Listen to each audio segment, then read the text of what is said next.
Peace and blessings, family. This is your boy Zamboni, and it is time to talk about the astrology of the week ahead. Thank you so much for being here. Thank you for sending me a tip via Venmo, Cash App, PayPal. That continues to help so much. Thank you so much for doing that. Thank you for joining the Patreon, where you can find electional guides, you can find timing guides, you can find astro basic stuff. If YouTube astrologers like myself confuse you, then there's resources for you there. Thank you for going to Spotify, Tidal, Pandora, and checking out Can't Help Myself. Go to put it in your favorites, put it on a playlist, listen to it a bunch of times. Thank you for doing that. I super appreciate it. It makes me feel so good every time somebody sends me a little something talking about, ooh, that artwork looks so good. Don't it though? Shout out to Odd Minds. Let's talk about the astrology of the week ahead. It is wacky this week. It is a funny time. So like funny, like think about your funny bone. It's like that. You know what I mean? So what we got this week is big mutable sign energy. So mutable signs, those are the ones that are known to be adaptable. Those are the ones that are thought of as changeable. They're usually associated with the changing of the season. For example, we are currently in Virgo season. Virgo is a mutable sign. We are at the end of summer. It's a time where we are in the Northern Hemisphere, where we are like sort of transitioning out of that season and moving into a next season. That's sort of like what mutable signs do generally, right?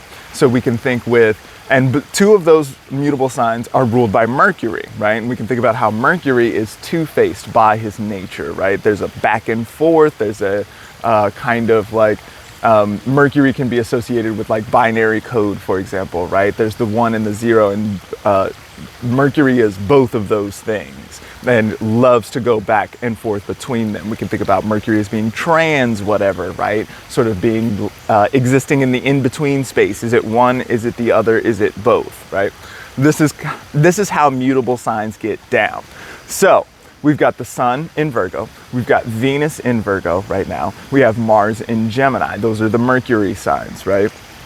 So this week, Venus in Virgo is going to be under a square from Mars in Gemini the whole week. We're going to get the exact square, but Venus is in orb all week. So so Venus in Virgo is going to be a little on the sort of like difficult. It sees the flaws, it sees the problems, right?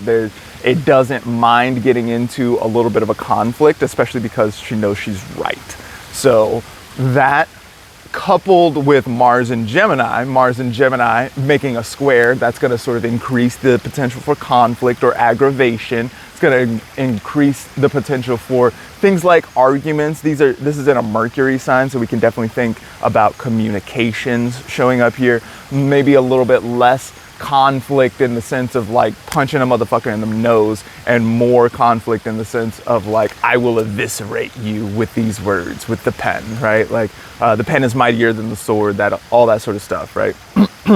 Venus in Virgo is gonna like be able to find the thing that will destroy them and go for it. It's very precise. Venus in Virgo, I love thinking about the Hawkeye with Venus in Virgo, right? It sees so precisely, it's so focused.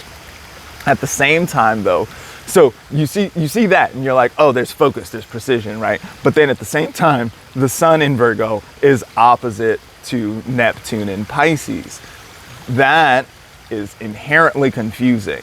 That is definitely, there's a sense of like, maybe Venus in Virgo sees the problem so clearly, and yet there's an informational problem in the first place, right? Venus in Virgo saw the problem, but is operating on flawed information in the first place. And so the flaw is like, maybe it's even there, but it's like not the main event, because there's this wider picture that is maybe invisible to Venus, or that like, and that's one of the things that can happen with Virgo sometimes. Like Virgo gets very excited about the one tree and then can't see the whole forest, right? And it's details versus grand scheme, right? And so Neptune is very grand scheme. Neptune does not want to be like slowed down or harmed by details. Neptune definitely feels harmed by that. Neptune is like, but it's so big. Why are you making me so small like this, right? So there's an opposition there, and that square to Mars and Gemini is just on the whole time. So it's going to kind of aggravate the tension between those two things, between the detail and the grand scheme, and the ways of navigating that. Now, also, two of these signs, Virgo and Gemini, are ruled by Mercury. Mercury is well retrograde. Mercury stationed retrograde, yesterday, I think? And, all of the associated shenanigans have taken place, all of the miscommunications, the delays. I've had a couple of performances with my band coming up, and it's been super difficult to get people to show up to rehearsal. I've had people dropping out left and right, all this kind of thing, right? Like people who said that they were going to do a thing now can't for whatever reason, right? Sometimes those reasons are legitimate, sometimes they're not legitimate. Doesn't matter. The fact is they can't do it anymore, right? That's the kind of thing that we see going on here. So this is what I mean when I say it's wacky. There's this chaotic kind of energy. It's super messy. That's one of the things that Neptune is really good at. Neptune is really good at existing in mess and sort of generating mess. I spent some time in Costa Rica and really deeply engaged with psychedelics and stuff like this. And one of the things that I really learned about there in that space was how just messy the whole thing is. And that's kind of what entanglement is. That's kind of what it is to sort of exist in a world together, is to be messy and entangled and intertwined with each other in ways that are sometimes smelly and gross and weird and this sort of stuff, right? Neptune loves being in that space. Virgo, Neptune in Pisces does a great job in that space. Virgo, Sun and Venus in Virgo, have a little trouble with that. Mars in Gemini is gonna wanna talk a lot of shit about all that. Again, jokes are probably funny this week. There's a lot to say about it, and if you can find the hilarity, it is absolutely there for you.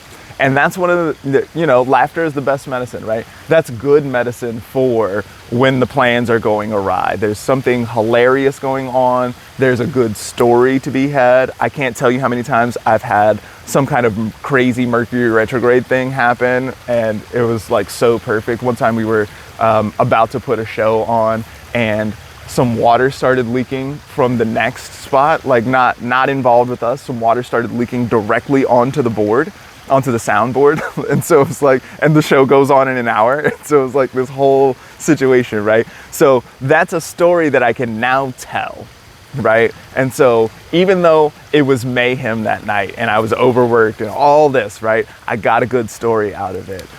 Even while it was happening, I was aware that it was hilarious, even though it was not fun to me in that moment. We might be in that sort of space here. We can see that Mercury retrograde in Libra is opposite to Jupiter in Aries. So we can think about Jupiter as being medicine, perhaps, or something like this. Jupiter also affirms and confirms whatever it touches, right? So Jupiter opposite to Mercury is going to be yes to shenanigans. You know what I mean? Especially in that opposition, we definitely can see all sorts of conflict or tension or chaos or, just kind of butting heads with that sort of thing. And so Mercury retrograde with that Jupiter in Aries, no less. We can remember that Aries is ruled by Mars and Gemini, and Mars is involved in all this confusion and whatever. So that it definitely just looks like more, you know what I mean? When it comes to the Mercury retrograde, it looks like big Mercury retrograde stuff. Save it. Save your work. Save it another time. Save it in another place, you know what I mean? It's a real good time to, especially if you've got strong Gemini placements or something like this, and Mars is going to be there for a long time. It's a really good time to take some notes, even if you're not a super strong journaler. You don't journal every day or something like this. But if you just want to take a couple of notes, then this is probably going to be thematically relevant. Whatever's going on now is likely to be thematically relevant throughout this entire Mars retrograde process for the next 6 months or whatever it is. Thank you so much for being here with me. If you enjoy this content, don't forget to check out What is the Time, the podcast that I do. please go to Spotify. It'll be there. It'll be on Apple Podcasts. It's on all that shit. Check me out on YouTube. I appreciate y'all.